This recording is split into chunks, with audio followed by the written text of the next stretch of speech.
They thought it would be easy. A bus driver already elderly with no chance against them. They laughed, threatened, but they forgot one deadly detail. This man was hiding a past that would make any criminal run. When the doors closed, the tables turned, and the terror began. What did he do? And why will these criminals never forget that night? So subscribe and turn on notifications. Watch until the end to discover the shocking truth. The city of Dallas was beginning to turn on its lights as the sun hid behind the impressive hills that surrounded the industrial metropolis. Frank Morrison adjusted the rearview mirror of his bus, observing his face marked by 63 years of life. The wrinkles around his dark brown eyes told stories that few knew, and his hair, once black as night, now shone silver like the moon that was beginning to appear in the sky. "Last route of the day," he murmured to himself as he started the engine, "of Unit 183 of the West Route." He knew every pothole, every curve, and every traffic light on the journey he had traveled for the last 15 years. The bus, almost as old as its driver, emitted a metallic groan before setting off. The Constitution Terminal was bustling with activity. Tired workers, students with heavy backpacks, and street vendors returning to their homes after a long day formed lines to board the different buses. Frank greeted each passenger who boarded with a cordial gesture, receiving the fare with calloused hands that spoke of a life of hard work. "Good evening, Mr. Frank," greeted Mrs. Sally, a lady who sold tamales near the terminal and who always took his bus to return home. "Good evening, Mrs. Sally. How were sales today?" He responded with a tired but genuine smile. "Regular as always, but I'm not complaining. As long as it's enough for rent and food, I'm well served." The bus continued its route down Madison Avenue, stopping at designated stops. The night in Dallas was warm, typical of May, with that dry air characteristic of the northern city. The streets began to empty as the hour advanced. At 10:47 at night, at the stop in front of Ironworks Park, 4 young men boarded. Frank immediately noticed something about them that put him on alert. They wore baggy pants, hooded sweatshirts, and had that defiant look that he had seen too many times during his life. The tallest of the group, a young man no more than 20, with a scar crossing his left eyebrow, approached the front while his companions sprawled across the back seats. "What's up, Grandpa? Haven't they retired you yet, or what?" he said with a mocking smile, provoking laughter among his friends. Frank didn't respond. He kept his gaze fixed on the road, as if he hadn't heard anything. His expression remained impassive, although his hands tensed slightly on the wheel. The young man, receiving no response, returned to his friends, but not before muttering something that sounded like an insult. Minutes passed. The bus gradually emptied. A couple got off in the hillside neighborhood. A group of students descended, near the university. Soon, only the 4 young men and a lady who was dozing in one of the front seats remained. The tension began to grow when the young men started to talk louder, using obscene words and making comments about the passengers who had gotten off. Frank continued to focus on his job, as if he were accustomed to dealing with similar situations. "Hey, Scarface," said one of the young men to the one with the scar. "Do you think the old man is carrying a lot of cash?" The one called Scarface smiled, revealing a chipped front tooth. "Let's find out, shall we?" The lady who was dozing seemed to sense the danger. At the next stop, she hurriedly got off, casting a worried look toward Frank. Now only he and the 4 young men remained. "The last witness is gone, old man," commented Scarface, approaching the front of the bus again. One of his friends began to kick the lower panel, while another leaned over Frank's shoulder to repeatedly honk the horn. Frank breathed deeply. His face didn't betray fear, but a strange calmness that, had they paid more attention, would have unsettled the young men. "Enough games," declared Scarface, extracting from his pocket an object that gleamed under the dim light of the bus, a small but sharp knife. "Hand over the cash, Grandpa, and nobody gets hurt." Frank's eyes met Scarface's through the rearview mirror. Something in that gaze, a calculating coldness mixed with an unbreakable determination, made the young man hesitate for an instant. It was then that a dry click was heard. The bus doors closed abruptly. The bus didn't follow its usual route toward the next stop. Instead of turning toward Lincoln Boulevard, Frank took a detour, entering the less traveled streets of the industrial district. "What are you doing, crazy old man?" shouted one of the young men, trying unsuccessfully to force the door. Frank spoke for the first time with a hoarse but firm voice. "It's too late for regrets." He accelerated. The bus now advanced through increasingly deserted streets, moving away from the city center. The young men began to look at each other, their initial confidence replaced by growing unease. "Stop this thing right now," demanded Scarface, bringing the knife to Frank's neck. The older man just smiled slightly. As he observed through the mirror, "You chose the wrong bus, boys." There was something in his tone, in the way he pronounced those words, that sent a chill down the backs of the four young men. The one who had been kicking the panel tried to approach threateningly, but a sudden break sent him to the floor, sliding down the aisle. "Who are you, man?" asked Scarface, his voice betraying the first hint of fear. "Someone who has seen many like you," responded Frank, his gaze reflecting. "A past that the young men couldn't imagine. And someone who will teach you a lesson you won't forget." The bus entered the abandoned industrial complex of ironworks, a labyrinth of empty buildings and rusted machinery that had once been the heart of the Dallas industry. There was no one around, no witnesses, no possible help. Frank finally stopped the vehicle in the middle of a yard surrounded by old foundry furnaces that rose like silent giants under the moonlight. He slowly rose from his seat, revealing a stature that his driver's position had hidden. Despite his age, he remained erect and firm. The young men instinctively backed away. "I was like you," began Frank, his voice resonating in the silence of the bus. "I believed I could intimidate anyone, take whatever I wanted, but I learned the hard way that that path only leads to one place. Now it's your turn to learn." Scarface, in a desperate attempt to maintain control, raised his knife again. "You don't know who you're messing with, old man." Frank smiled, but it wasn't a smile of joy. It was the smile of someone who perfectly knew the dark world that these young men were just beginning to explore. "No, boys," he responded calmly. "You don't know who you're messing with." The silence inside the bus became almost tangible. The four young men who minutes before had shown defiance now remained motionless, evaluating the situation. Scarface gripped his knife with less confidence, his knuckles white from tension. Beside him, his friends, whom they called Skinny, Chino, and Shark, exchanged nervous glances. Frank remained firm in front of them, his eyes running over the youthful faces with a mixture of disappointment and recognition, as if he were seeing ghosts from his own past. "Put that knife away, boy," he said with a calm but authoritative voice. "If I wanted to harm you, I would have already done it." Something in his tone made Scarface slowly lower the weapon, though without putting it away. "What do you want then, old man?" he asked, trying to keep his voice from reflecting the fear he was beginning to feel. Frank sat in one of the front seats, inviting the young men with a gesture to do the same. After a moment of doubt, they sat at a certain distance, keeping their guard up. "35 years ago I was like you," began Frank, his gaze lost at some invisible point, as if he were contemplating scenes from another era. "My name was different. Then they called me the Shadow in the streets of Southside in Chicago." The young men looked at each other in surprise. The Shadow was an urban legend, a name that was mentioned in whispers in certain circles. A man who had been feared in his time. "You're lying," challenged Shark, the most corpulent of the group. Frank smiled bitterly, and in a fluid movement that contrasted with his apparent age, unbuttoned the first buttons of his shirt, revealing a tattoo worn by time, a black shadow with two red eyes that seemed to glow even under the dim light of the bus. "This tattoo was my signature," he explained. "Each member of my gang wore it, but only the leader had the red eyes." The atmosphere changed.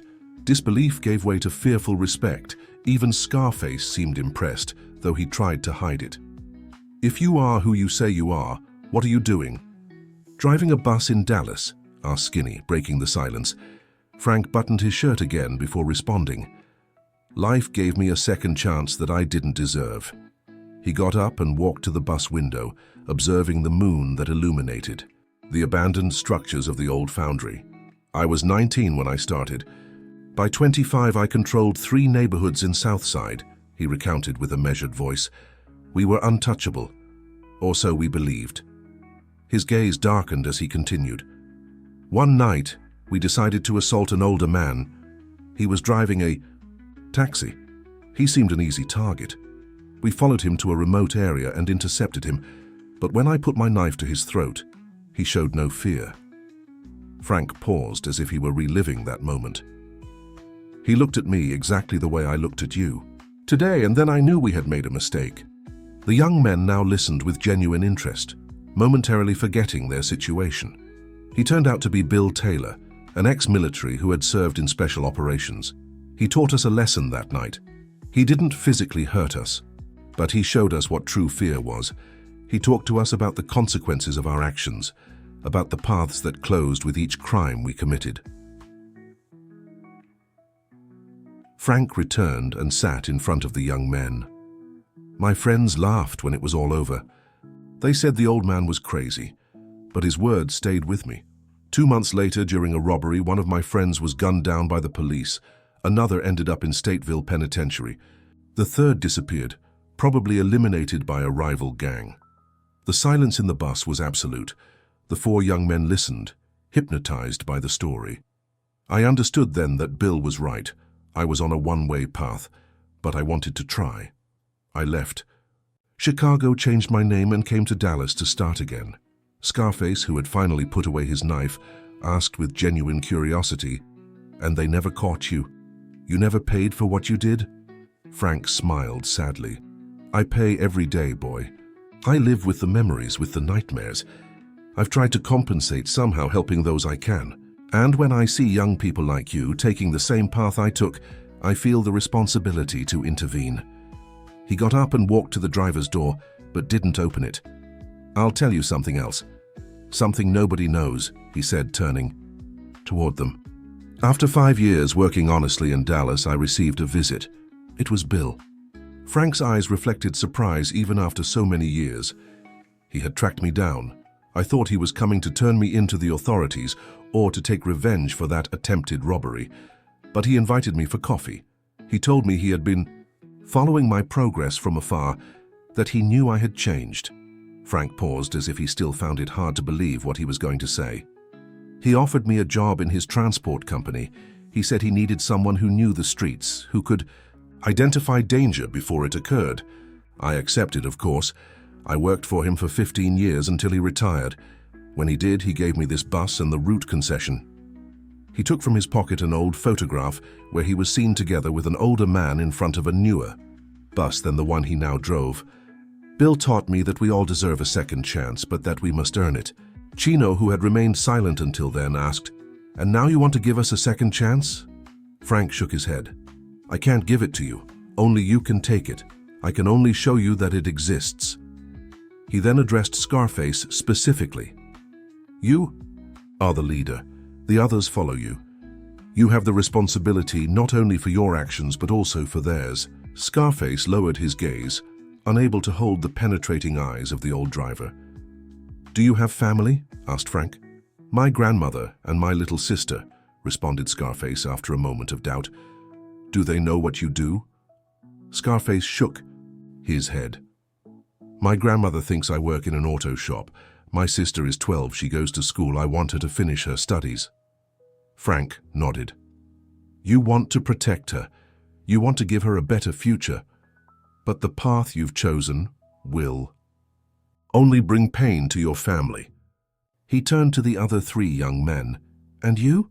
What do you seek in this life?" Skinny was the first to speak. "I wanted to be a soccer player. I played well, but my family couldn't pay for the academy. I left high school because we needed money at home," added Shark. "My father got sick and the medications are expensive." Chino simply shrugged. "I just followed my friends. I'm not good at school." Frank listened attentively to each story, recognizing in them the same circumstances, the same justifications that he himself had had. "Your reasons are no different from the ones I had," he finally said. "But those reasons don't justify hurting others, nor will they make decisions for you when the time comes to face the consequences." He got up and walked to the control panel of the bus. The four young men held their breath, not knowing what to expect. "Tonight, you have a choice to make," continued Frank. "You can follow the path you've begun, now knowing where it leads, or you can try a different one." His fingers rested on the switch that opened the bus doors. "I'm not police or judge. I'm not here to punish you for what you tried to do. I'm here to offer you the same thing Bill offered me, a different perspective." The young men looked at each other.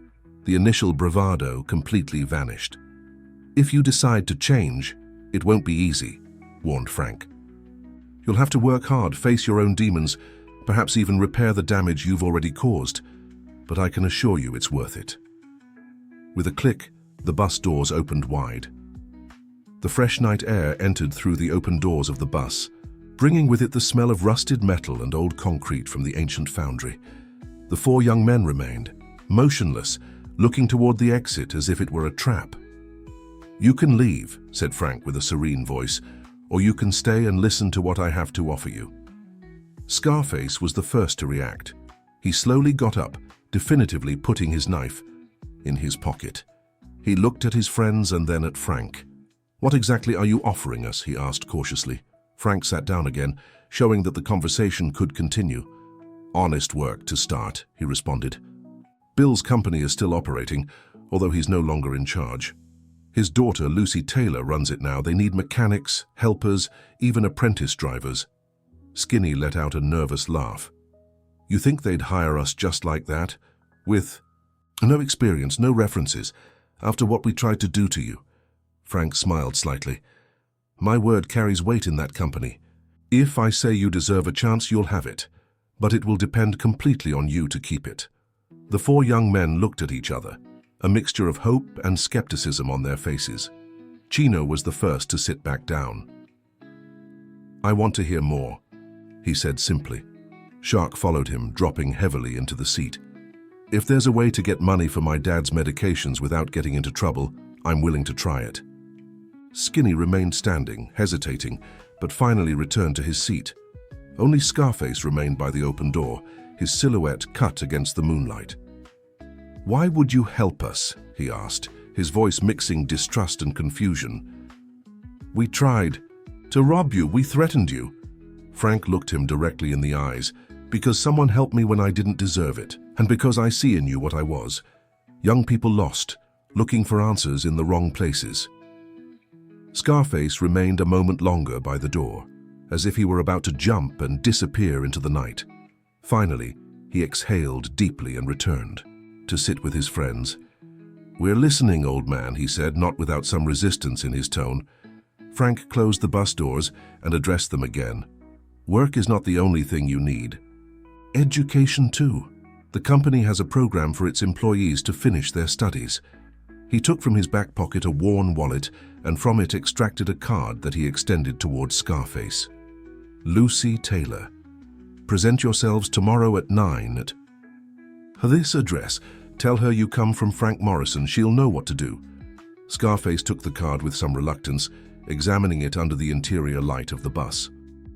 "And if we don't go?" he asked, defiant one last time. Frank shrugged. "It's your decision. I won't force you or threaten you. As I told you, I can only show you that another path exists. Walking it depends on you." A reflective silence filled the space. Finally, Skinny spoke. "How did you know that changing was worth it? After your encounter with Bill, I mean." The question seemed to take Frank by surprise. He settled into his seat, thoughtful. "I didn't know immediately," he admitted. "For weeks, I debated between returning to my old life or trying something new. What decided me was something unexpected." The young men listened attentively. "In my first honest job as a helper in a bakery, a customer handed me her wallet to take out the money while she was carrying her baby. There was more than $500 there. I could have easily left with that money." Frank smiled at the memory. "I didn't do it. I returned her exact change, the feeling I had at that moment. It was like breathing clean air after living in a damp basement for years. I knew then that I wanted to feel that way every day." Chino, who had been unusually quiet, asked timidly, Did you never feel the temptation to go back? Frank nodded. Slowly. Many times, especially at the beginning. When money was scarce or when I felt alone, the straight path is not easy. But with time, I built a life I didn't want to risk. I found a wonderful woman, had a daughter, made true friends, people who appreciated me for who I was, not for what I could do for them or the fear I could instill in them. His expression became more solemn as he continued. My wife passed away 5 years ago. Cancer. My daughter lives in Austin with her family. I have 2 grandchildren. My oldest granddaughter just entered university. She will study medicine. The pride in his voice was evident. All that wouldn't exist if I had followed my old path. I probably wouldn't even be alive. Scarface, who had been examining the card between his fingers, asked, "Does this Lucy know who you were?" Frank shook his head. Only her father knew. For her, I'm just the trusted driver who has worked in the company since before she was born, and I'd prefer it to stay that way. He leaned forward, looking fixedly at Scarface. If you decide to show up tomorrow, it will be with a clean slate. Your past stays behind. What will matter is what you do from now on. Scarface returned the gaze, and for the first time, Frank saw something different in his eyes. A flicker of hope, perhaps, or at least of consideration. My real name is Jason, said Scarface suddenly. Jason Reynolds. Scarface is just a street nickname. Frank extended his hand toward him. Pleased to meet you, Jason. After a moment of hesitation, Jason shook the old driver's hand. One by one, the other young men followed his example, introducing themselves with their real names. Michael Lopez, Skinny, Charlie Johnson, Chino, and Robert Sanchez, Shark. Frank started the bus engine. I'll take you back to the city. Think about what we've talked about. The decision you make tomorrow could change the course of your lives. The bus left the industrial complex, returning to the illuminated streets of Dallas. The silence that now reigned between them was not one of tension but of reflection. Each of the young men was immersed in his own thoughts. When they reached Madison Avenue, near where he had picked them up, Frank stopped the bus and opened the doors. "This is your stop," he said. "The address on the card is in the Valley View neighborhood. There's public transportation that takes you there directly." The 4 young men got up and began to get off. Jason, the last to descend, stopped at the door. "Will you be there tomorrow?" he asked Frank. The old driver shook his head. "No, this is your test, your decision. You don't need me to hold your hand. You must take this step alone." Jason nodded, understanding. "Thank you, Mr. Frank," he said simply before getting off. Frank closed the doors and observed through the rear-view mirror how the 4 young men walked away, talking animatedly among themselves. He couldn't hear what they were saying, but the way they gestured suggested a heated debate. "I hope they make the right decision," he thought as he put the bus in motion again. The night advanced, and Frank continued his route, picking up and dropping off passengers, as if the extraordinary encounter had never occurred. But his mind remained with those 4 young men and the crossroads at which they found themselves. At the end of his shift, as he parked the bus in the depot, his mobile phone vibrated. It was a message from an unknown number. "We'll be there at 9. Jason." Frank smiled. The first step was taken.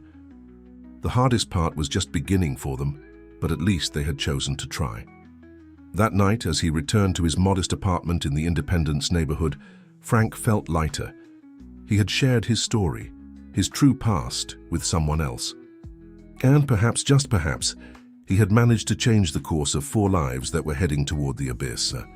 The next morning dawned clear in Dallas. The May sun was already warming the streets of the industrial city when Frank prepared to start his day.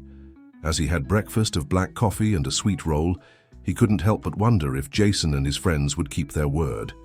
Experience had taught him that promises made in the darkness of night rarely survive the light of day.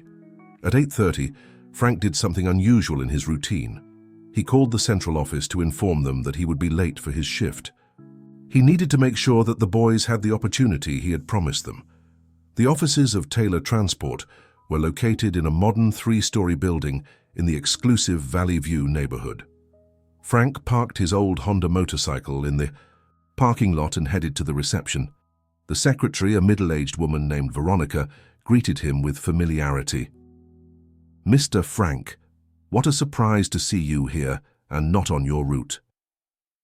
"Good morning, Vero," he responded with a tired smile.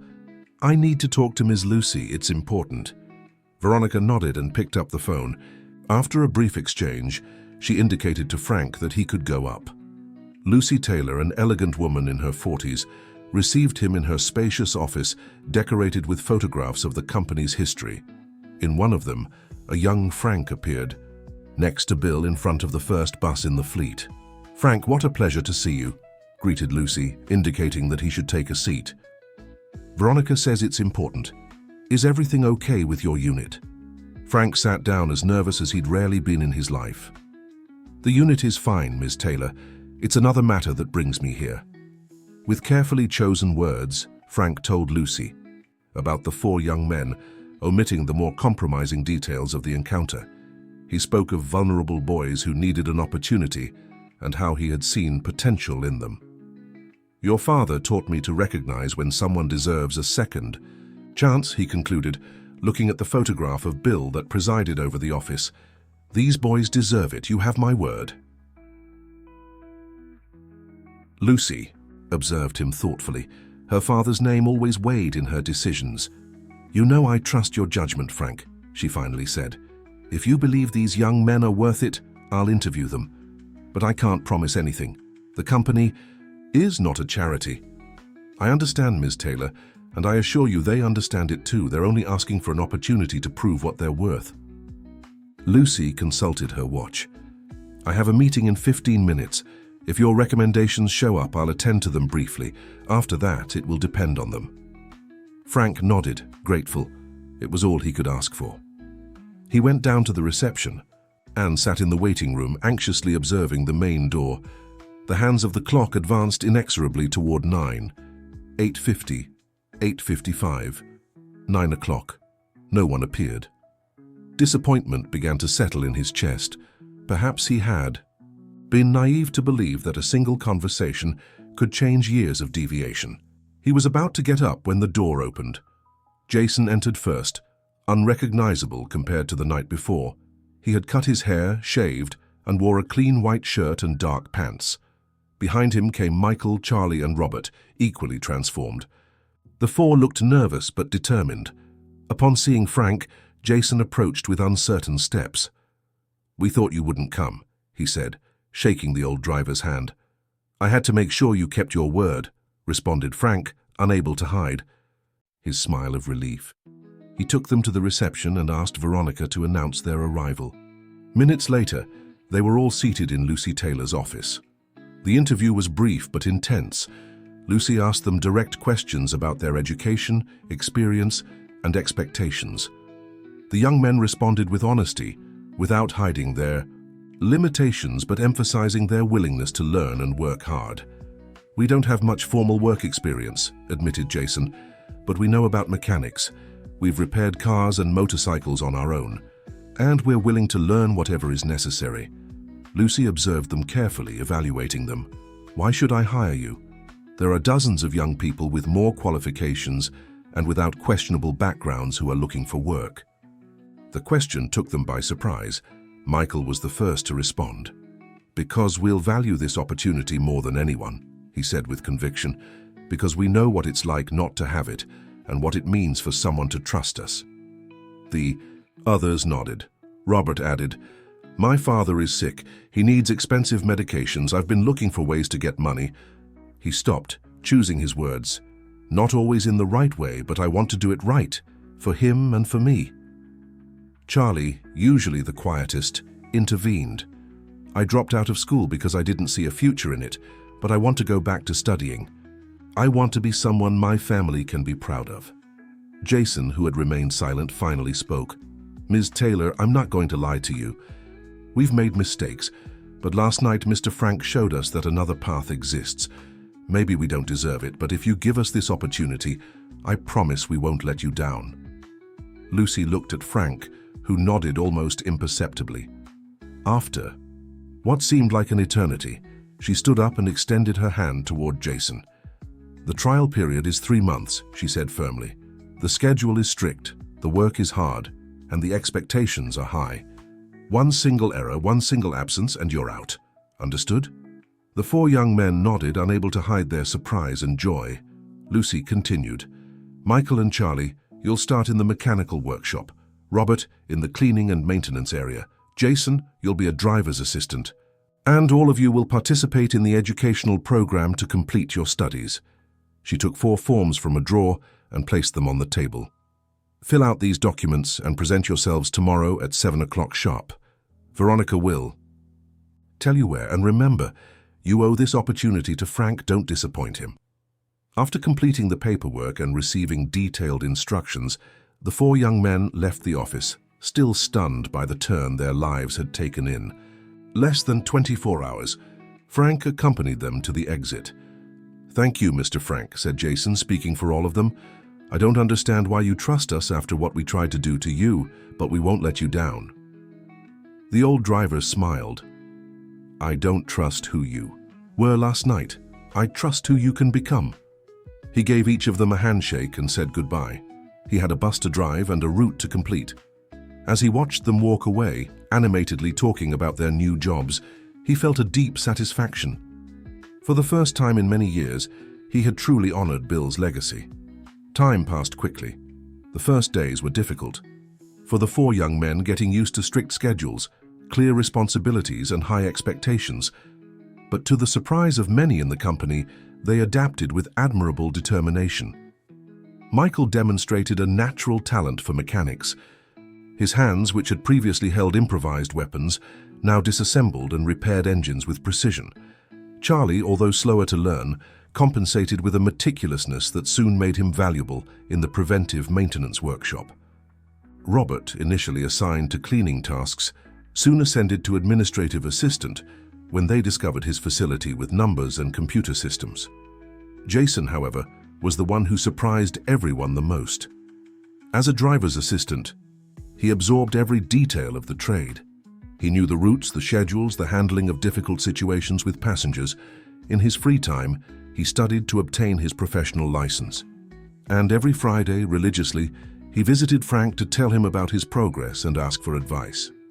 One Friday, 3 months after that night encounter, Jason found Frank cleaning his bus at the end of the shift. "Mr. Frank," he greeted, using the affectionate nickname by which everyone knew the old driver. "I have news." Frank invited him to sit in one of the front seats, like that night that had changed their lives. "Tell me, son," he said, wiping his hands with a cloth. Jason couldn't contain his excitement.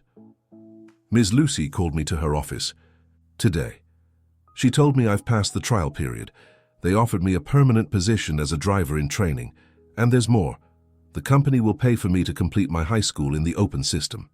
Frank smiled widely, genuinely happy for the young man.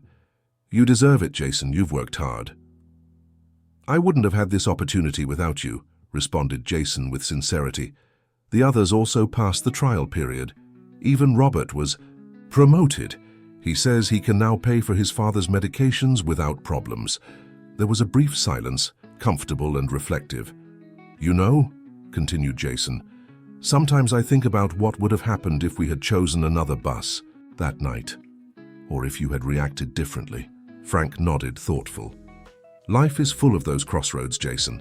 The important thing is not to wonder what would have happened, but what you will do with the path you have chosen now." 5 years passed since that night that changed the fate of 5 men. Dallas remained the same industrial city, with its imposing mountains framing the horizon and its incessant rhythm of progress and work. But for Jason, Michael, Charlie, and Robert, everything was different. Jason's office at Taylor Transport no longer resembled in any way the small desk he had occupied at the beginning. As operations supervisor, he now had responsibility for 10 routes and more than 30 drivers.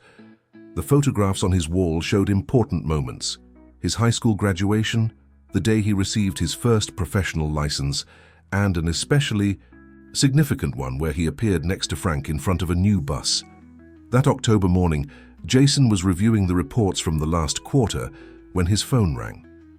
It was Michael, now chief mechanic of the main workshop. "Jason, you have to come to the hospital," he said without preamble, his voice tense. "It's Mr. Frank." Jason's heart skipped a beat. "What happened?" he asked, already standing up and taking his keys. "He suffered a heart attack while driving. He managed to stop the bus without accidents. He's at University Hospital." Jason drove at full speed through the avenues of Dallas, his mind reviewing the years of friendship and mentorship with Frank, the man who had gone from being his potential victim to his guide, his example to follow, the father figure he never had. At the hospital, he found his friends already gathered. Charlie, now maintenance coordinator, and Robert, who had risen to administrative manager, waited along with Michael in the waiting room. Their faces reflected the same concern that Jason felt. "How is he?" he asked, just arriving. "Stable, but delicate," responded Robert.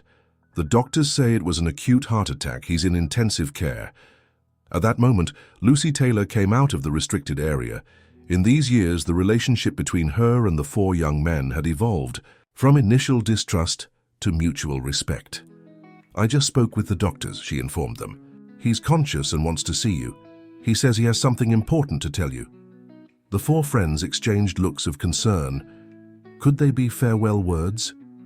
They followed Lucy to the intensive care room. Frank lay connected to various monitors. His skin, normally tanned by the sun, looked pale, and his hair, now completely white, contrasted with the hospital sheets. He seemed to have aged 10 years in a day. Upon seeing them enter, he tried to sit up, but Jason quickly approached. "Don't strain yourself, Mr. Frank," he said softly. "We're here." Frank managed a weak smile. "My boys," he murmured with a tired voice, "all together, as it should be." The four gathered around the bed, forming a protective circle around the old driver. "The doctors say I need to rest for a season," continued Frank. Maybe it's time to retire for good." Michael placed a hand on the old man's shoulder. "You've earned that rest, Mr. Frank. You've worked your whole life." Frank shook his head slightly. "It's not the work that worries me," he confessed. "It's my bus, Unit 183. It's been my companion for 20 years. I wouldn't want just anyone to drive it." The four friends looked at each other, immediately understanding. Jason spoke for all. "Don't worry about that, Mr. Frank. Your bus will be in good hands. You have my word." Frank seemed to relax a little. "There's something else," he said, gesturing for them to come closer. "Something I never fully told you." With effort, he related parts of his story that he had omitted that night. He told them about his darkest years in Southside, about the crimes he had committed, about the pain he had caused. He also told them about his redemption, about how Bill had not only offered him work, but had also helped him obtain new documents, a clean identity, a true reset. "Bill didn't just give me a job," he concluded. "He gave me a new life. And I wanted to do the same for you." Jason, deeply moved, took his mentor's hand. "And you did it, Mr. Frank. You gave us much more than a job opportunity. You taught us to be good men." Frank smiled, his eyes moistening slightly. "There's one last thing you should know," he said, weakly pointing toward his jacket, hanging on a nearby coat rack. "In the inside pocket, there's a letter." Robert approached the jacket and extracted a yellowed envelope. Frank continued. "Bill gave me that letter shortly before he passed away.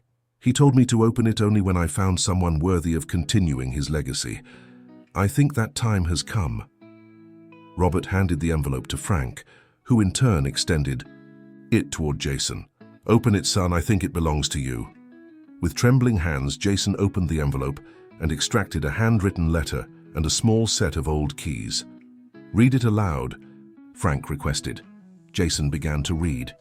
"To whom Frank considers worthy.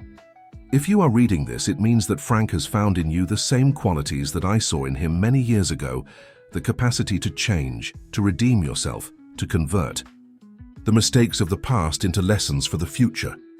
The path of redemption is never easy.